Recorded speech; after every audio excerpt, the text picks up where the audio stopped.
తెలంగాణ ముఖ్యమంత్రి రేవంత్ రెడ్డి గారు కోట్లాది మంది హిందువుల మనోభావాలు బాధపడే విధంగా, గాయపడే విధంగా వారు మాట్లాడడం జరిగింది.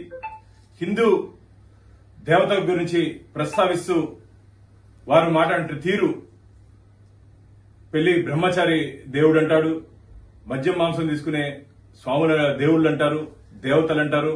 నీకు ధైర్యము దమ్ము ఉంటే అల్లా గురించి గాని జీసస్ గురించి మాట్లాడే ధైర్యం నీకుందా? ఈరోజు హిందువులు ఆరాధ్యంగా కొలుస్తున్నటువంటి దేవతల పట్ల మీరు మాట్లాడిన మాటల్ని వెనక్కి తీసుకుని బేషరతుగా హిందువులకు క్షమాపణ చెప్పాలని చెప్పి నేను డిమాండ్ చేస్తున్నాను.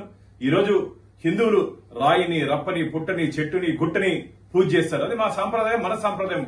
కొన్ని వేల సంవత్సరాలుగా వస్తున్న సాంప్రదాయాల్ని ఈరోజు అవహేళన చేస్తూ నువ్వు రాజకీయాలకి ముడిపెడుతూ, రాజకీయాలకి ఏ రోజు ఏ పార్టీలో ఉంటారో తెలీదు.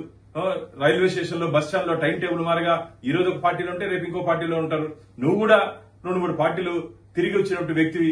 నువ్వు రాజకీయాల్ని, దేవుల్ని అనుసంధానం చేస్తూ నువ్వు మాట్లాడడం, ఇది నీ రాజకీయ దిగజారుడుతనానికి నిదర్శనం.